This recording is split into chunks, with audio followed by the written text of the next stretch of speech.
Je m'appelle Benoît Jourdan, je suis donc ambassadeur de la province de Namur. Je suis donc accompagnateur en randonnée et guide touristique et j'essaye de montrer à mes accompagnants des points intéressants qui ne sont pas nécessairement mentionnés dans les guides touristiques. On va découvrir tout au long de la journée différents bâtiments intéressants comme l'église du village qui est quand même assez dominante, quelques fermes caractéristiques du Condro, le château du village qui ne peut pas être visité mais qui nous est exceptionnellement ouvert aujourd'hui, et la place du village qui est assez exceptionnelle aussi. Je vous invite à me suivre, nous allons d'ici nous diriger vers le bâtiment dominant le village, donc l'église Saint-Laurent.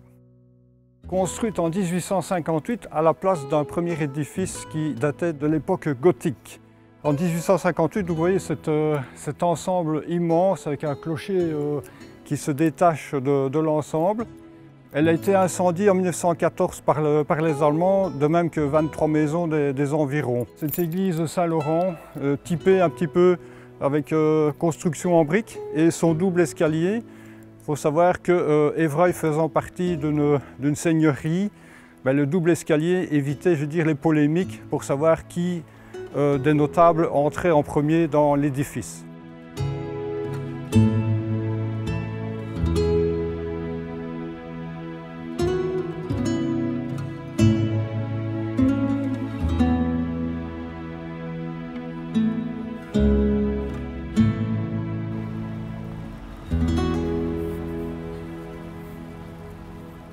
Nous nous trouvons ici devant le presbytère du village et nous nous dirigeons vers la ferme du Buc, qui est donc une ancienne ferme condrusienne caractéristique avec sa cour intérieure et reconvertie récemment en salle de réception et salle de mariage.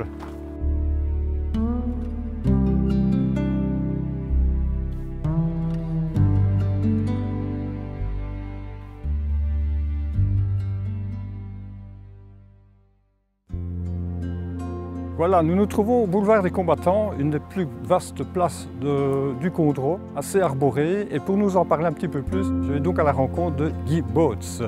Bonjour Benoît. Parle-nous un petit peu de la place des Combattants. Eh bien, je voudrais en parler au niveau de la toponymie. En premier lieu, cette place est appelée la place du Seigneur, sous l'Ancien Régime, au XVIIIe siècle entre autres. Et le Seigneur, il y avait tous les droits. La place était très large, il pouvait autoriser certaines activités comme la balle-pelote. Le Seigneur a autorisé dès le XVIIIe siècle les habitants à jouer à la balle-pelote. C'était la petite balle au tamis, comme on l'appelait à l'époque. Et aujourd'hui encore, on y joue toujours. D'ailleurs, il y a un tableau ancien qui reproduit une peinture de 1846 qui montre le jeu de la petite balle au tamis à l'époque. Comme autre terme pour désigner cette place, on a appelé ça sur les trieux, on a aussi appelé ça sur le bâti. Et sur le bâti, c'est en général le nom qu'on donne à une place où la herde du village, le troupeau, se rassemble avant de partir vers les bois. Et donc, c'était la place où on rassemblait les bêtes à cornes, les moutons du village. Merci Guy pour tes explications et on va donc se diriger vers la maison Belfroy, afin d'en parler un petit peu.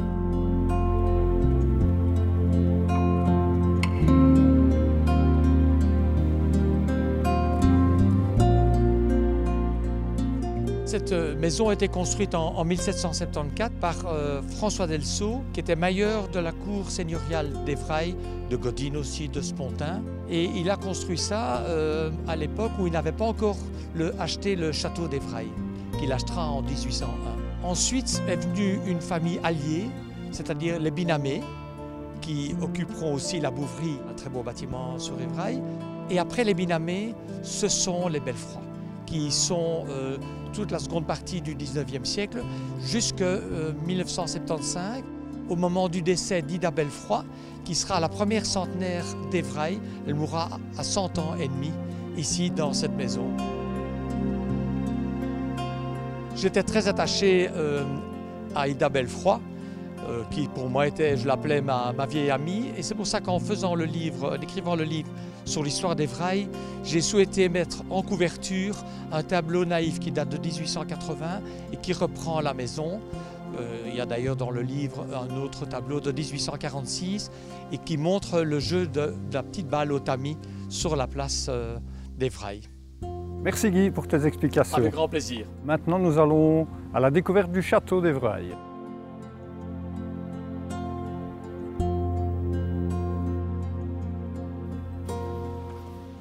Voilà, nous nous trouvons donc devant le château d'Évrailles et nous allons aller à la rencontre de la propriétaire, Madame Madeleine Tilmans. Bonjour Madame. Bonjour monsieur, je passerai la main. Merci. Parlez-nous un peu de votre château. Nous sommes sur un pont au-dessus des douves qui passe ici entre nous et qui entourait tout le château. Là, vous apercevez les fenêtres de ce qui était la première construction et qui déjà était construite sur une construction plus ancienne dont on voit encore les traces en dessous de ces caves. Et comme vous voyez, ces caves, ces fenêtres sont au rez-de-chaussée, au-dessus des douves. C'est donc la première habitation, fort probablement.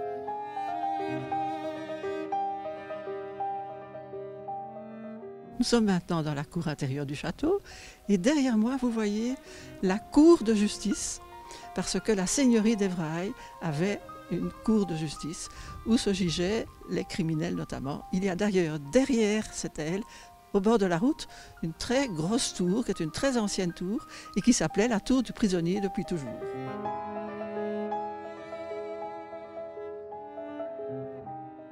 Nous sommes maintenant devant ce que nous avons toujours appelé l'aile centrale, qui est en fait le cœur de logis, construit à la même hauteur que les deux ailes.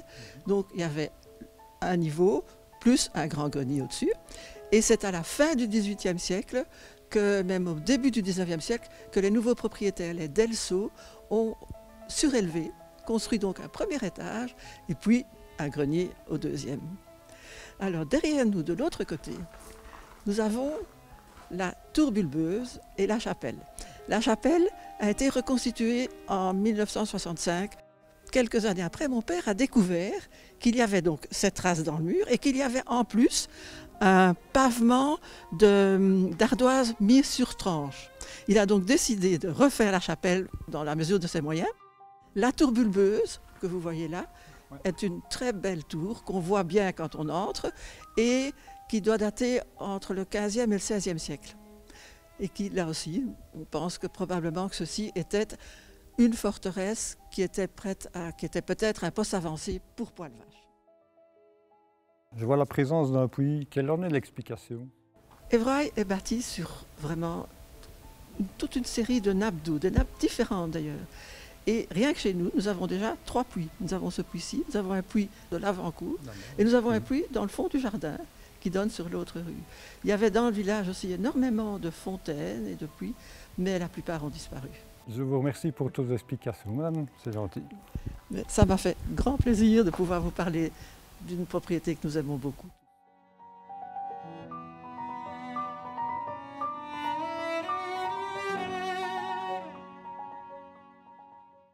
Nous arrivons à hauteur de la ferme Croquette ou ferme d'Auneux et l'on peut comparer de part et d'autre de la chaussée 2 types de fermes condrusiennes.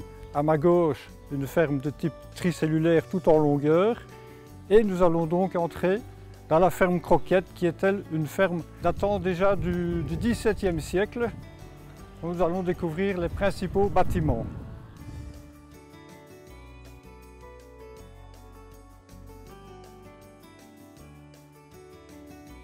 Comme vous pouvez le constater, c'est une ferme typiquement condrusienne aussi, à cour fermée, avec différents bâtiments autour de moi, dont le logis qui date du XVIIe siècle, un hangar qui est un peu plus récent et d'autres bâtiments qui ont été réaménagés puisque la ferme n'existe plus en tant que telle, mais a été reconvertie en logis et en gîte à la ferme.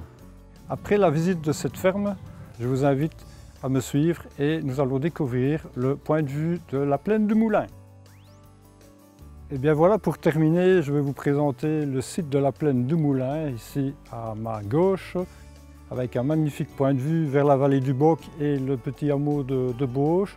On peut apercevoir également la ferme de Arnois, qui est une des fermes isolées qui se trouve dans l'entité, et le bois des Loges qui donne vers le village de Durnal.